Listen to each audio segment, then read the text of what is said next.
Hi everyone, this is Bick Benedict. We're playing DmC 2013 on Dante Must Die difficulty. This is mission 17. It's entitled The Furnace, and I thought this mission was the one that follows this mission because in the previous video I was alluding to a puzzle that I really detest, and I thought it was this mission, but it's actually in the next mission. So if you were looking for that critique, it'll be in the next video because that will have that puzzle, but it'll be heavily edited because it's all about trial and error. So I hope you've been enjoying the guide. We're almost finished with this game. I'm looking forward to finishing it. Not because I don't like the game, it's just that this is my third campaign, my third playthrough of it, and you know, I have to play a level, edit it, record it, and then I have to come back and actually watch it again and sit here and comment about it, which is fine. That's what my channel's all about. I signed up for this willingly. I'm just saying that you know, especially when the end is near you, you start wishing for it even more fervently. But to show your support, you're always welcome to click in the description. There's a link to take you to PayPal, so you can show your support that way if you can't afford it or if you don't trust me. And now, you know, don't trust that I will, you know, am as forthright as I'd like to say, or, you know, believable, whatever the fuck. I don't know what I was saying there, but I'm not redoing this video. It's extremely hot in my room. It's not yet May, but the temperatures are rising, and I cannot tolerate hot weather whatsoever. But definitely, you can show your support. If you can't, for some reason, just click on the ad. You probably are able to do that. Just click. No, I'm not patronizing anybody, but just click on the ad one time. So a rather ugly level here, if I might say so myself. And this game doesn't look very good, to be honest, and it doesn't run at 60 frames a second. I can guarantee you that. On the PC, I'm probably sure it runs at that speed, but the PC games are extremely demanding on resources and power management. But I used a couple of items on this stage in the final fight. If you're trying to clear this level without using any items and you want to depend on your devil trigger, it's possible. It's wholly possible. What I would say to that is that you'll definitely want to conserve your devil trigger and save it up and only very minimally use it until the final fight. In fact, if you do all the battles and then come to the final battle, you'll have your devil trigger all the way filled up, you know, because there's a lot in between here and now, and if you don't use it, you'll be fine. And I could have done that, it's just that I forgot. I didn't realize that final fight in this chapter is it's got a lot of waves on it, so it's difficult. But I was finally excited to see something in the news today about The Last of Us, and half of the news didn't interest me in the least because I don't care about multiplayer, but the other half regarding the Grounded DLC that they're doing, I've already heard that they're adding another difficulty mode to The Last of Us, harder than Survivor mode, and I was actually really excited to see that. I haven't been getting excited lately for anything. I've just been kind of numb to everything, and I haven't really even wanted to do guides anymore. But I'm going to. Again, watch out for these flame walls here. But yeah, that was pretty damn awesome. And I'd like to play it on the PS4 because I have a PS4 now, but what is there to fucking play on that system? There's actually absolutely nothing. And they're touting all these indie games, and like, who the fuck buys a PS4 just for indie games? Get some real games on that goddamn console. Get Max Payne 4, God of War 4, Uncharted 4. You know, get some real games on there. It's just sickening, really sickening. But anyway, the only reason I was saying that is because I wanted to say that I'll definitely do a guide for that difficulty. I'll accept that challenge, whatever it is, and do it. Actually, so I'm excited about doing that. And I guess just a lot of weariness has set into me of late. And it doesn't help that I thought this game was pretty challenging at first, but it's so mellow of a difficulty mode for Dante Must Die. I mean, the average player will really struggle on this mode, and that's all good. But again, if the average player committed himself to playing the other games and then came back to this game, it would be a cakewalk for him. I'm just saying, don't underestimate yourself with these games here. So, incidentally, I did want to say, it's in part a funny story. I went to the dentist yesterday, and it turns out I have 7 cavities, 3 chipped teeth, or more than that, probably 5 chipped teeth, and I need a crown on one of my teeth. So, I wasn't saying to donate money just because the bill for that will be pretty hefty even after they take away my insurance for that.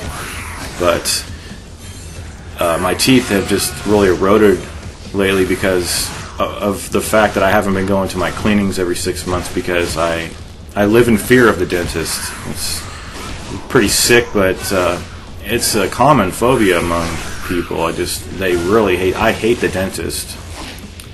So what I asked the woman, and if you are going to go to a dentist for maintenance, like something that beyond a cleaning, you definitely want to have a woman doing it because they're a lot more compassionate than male dentists. So it's always good. And I was glad because both the dentists at this clinic are women, so I'm very happy about that. So not only was the woman sympathetic to my plight, but she was, saying to knock off drinking the soda, and I said, yeah, sure, I'll just drink carbonated water, but I'm not going to stop drinking soda. I enjoy it. It's refreshing, and it's good, so I'm not going to stop doing it, but I will get the work done, and it's nice because she was willing to give me nitrous oxide for every session that I have to go there, which is like 4 sessions. I think even for the cleaning, she's going to knock me out, and that's all well and good because I told her my tolerance to pain is extremely low. Not really anything besides, when it comes to my mouth, that is, because it's extremely sensitive. Even though I brush and I rinse with a good mouthwash. Like the mouthwash that I use was the one she was recommending that I use, and I've already used it for many, many years. Act mouthwash. Non-alcoholic. So anyway, very, very nice facility. I just fucking hate the dentist. I'd rather go to the doctor before the dentist. And I know it sounds kind of severe to get nitrous oxide for a cleaning, but when your teeth are so sensitive that they're chipped and broken and there's holes in so many of my teeth, you would want that too. So anyway, the temperature's rising as well in my neck of the woods. I think starting in June, it starts getting in like the 90s and 100. It even gets up to like 105, 110. It's just sad. And I just detest the winter, the summer. I love cool air. Can't tolerate. It just feels claustrophobic to me. But anyway, I'm sorry I'm speaking off topic, and I understand that people need assistance, so I always feel bad. If I'm talking off topic, then I can't focus on the suffering soul out there who can't clear the fight. And I'm not making fun of that person at all. I'm empathizing with him because some of these fights are very challenging, and they don't want to hear me talking about the dentist probably. So it's always one of those things where I'm of uncertain mind. Like, I'm kind of torn. I don't know what to do. But yeah, that Last of Us DLC looks really good. Watch out for the flame wall. See how much it's damaging me there?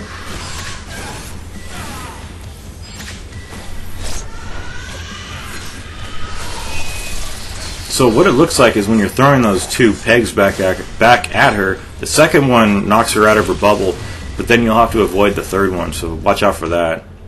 Cutscene over here. Some of these boulders are already put into... No, are they? No. I think I reloaded the checkpoint. In fact, I had no idea because now I have full health.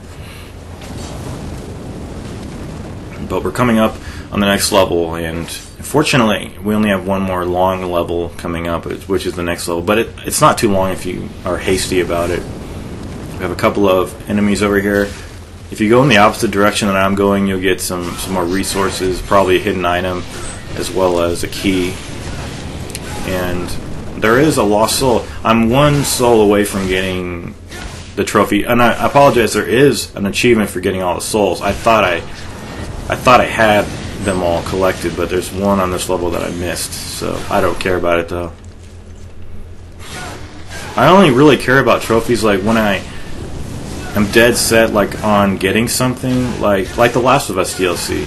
That's interesting to get the trophy, but I'm more excited just to see what that difficulty is and play it. Like, the only thing that's exciting me now is to play Ninja Gaiden 2 with just the Dragon Sword to get the achievement, and the achievement's only 5 Gs.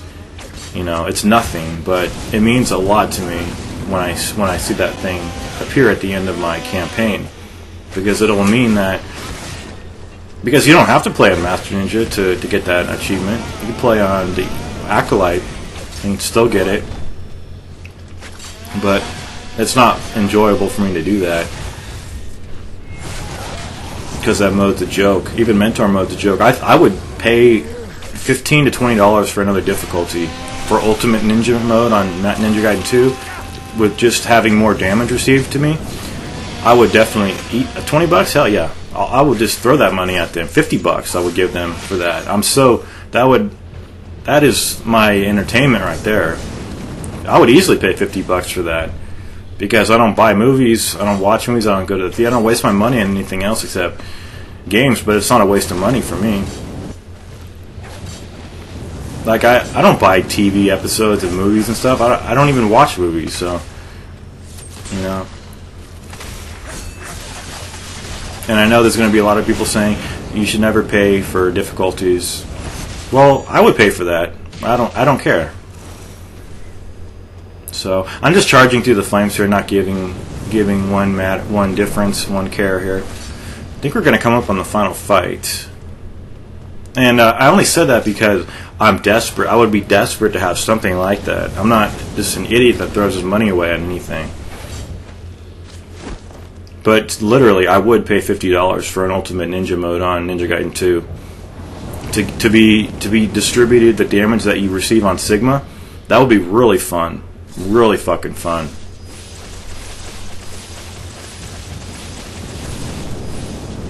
So he throws those blades like a fucking pansy too. I don't know why they do it like that. Anyway, so this is the final fight over here. We've got these guys here, and I was getting damaged here pretty severely, and I was thinking to myself, like, there's no reason to even get damaged over here. What am I doing here? But the thing is, it's best to contain one of these guys with the Aquila. Now, the thing about this, though, is that you're only going to be able to contain the red guy if he's not glowing like that. See, if he's in this status right here, then you could contain him with the stunning. But I don't even think you can contain... No, you can't contain the ghost. Yeah, no. I'm not sure about that. If the blue guy is that light blue color when he's in this ghost form, I think you can still contain him. Let me see about this.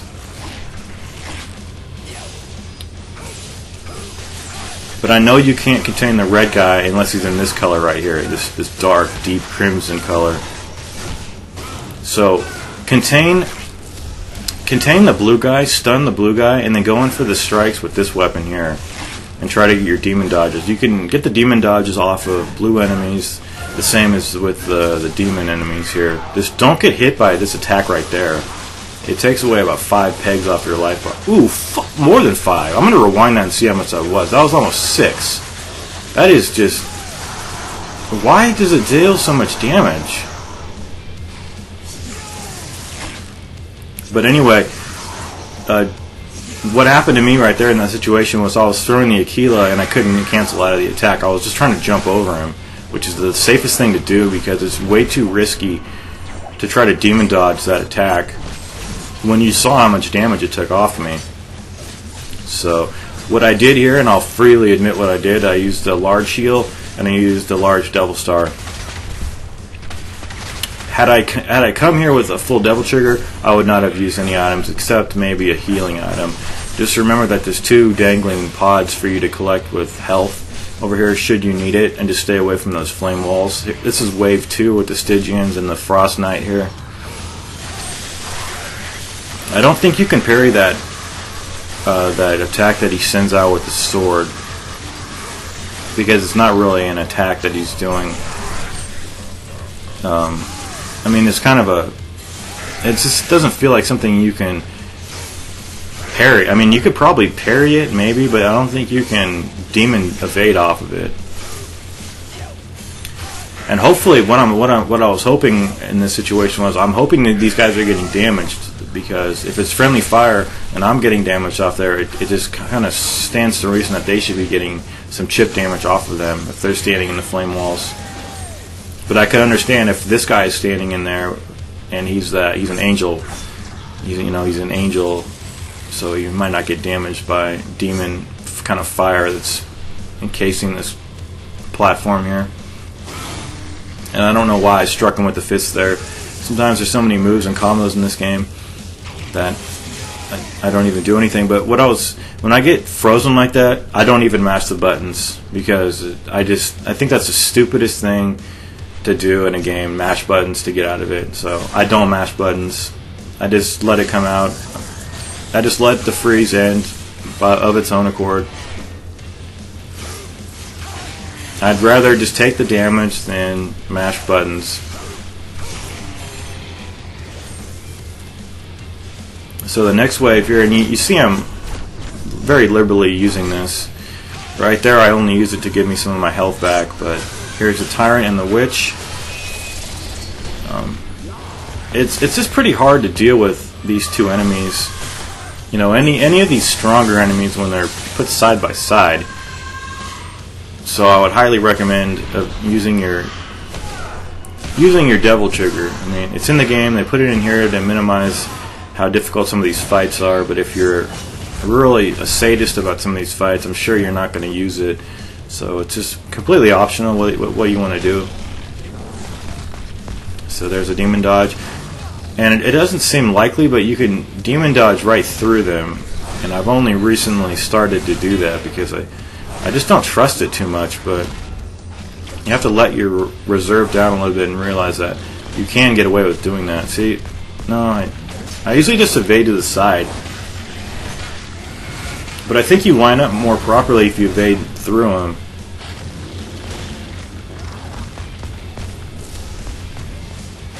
So the main issue is, even if you do the demon evade, he's either going to be too far away from you when he stops sprinting, or you're just not going to be lined up properly enough to grab him. So it's a real bad issue. But occasionally they will let you hook onto him from the front. You saw it right there. But now we have... Is the Dream Runner here yet? No. This is a very easy wave. But try not to get damaged here. I mean, you could say you're not going to get damaged. Like, you commit yourself to not getting damaged, but it's really hard sometimes when there's so many enemies circling you and you're trying to, break the poise of demon double triggered enemies, especially. So that guy's spazzing out over there. I'll have to deal with him when this is over with.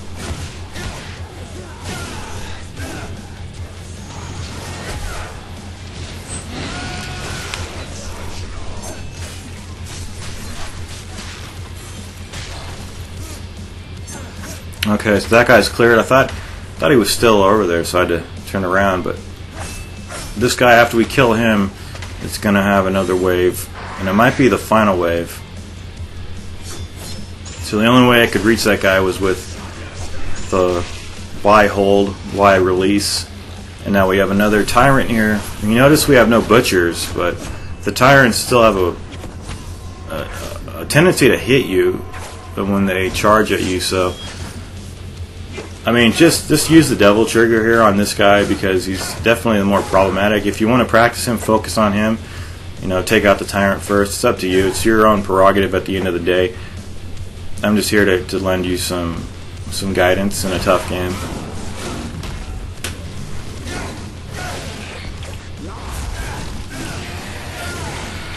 So I've got the Dream Runner on the back of my mind here, but I'm still just kind of worried about his location, because he does pacify. I mean, he will pacify off screen, but it's not like that's the end of the story, because he will. I mean, it's just hard. It's really hard to micromanage some of these fights. And when there's a bunch of enemies, you've got to macro manage all this shit that's going on. So here I'm doing some of the roulette spin attacks to get him out of the way. Now I'm going to try to do a demon dodge, hook onto him, but he was not grabbable because he's in that mode right there, which is fine, you know, if they want to play it like that. I don't mind that. Watch out for the shockwave attack and then just go to town on this guy. Is this the last wave? Seems like it could be. So just hook on to him. What I'm trying to do is Y, pause Y, but I can't get the combo off. But okay, finally we're over with that chapter. It's a pretty tough chapter. And, you know, takes a lot of endurance. But anyway, I'm just going to rush through these because I know I have a checkpoint behind me, and I'm going to see you guys in mission 18. Just a little platforming left. I don't think any enemies to speak of, and then, yeah, I'll see you in mission 18. We'll have 3 more missions left, and thank you for watching the guide.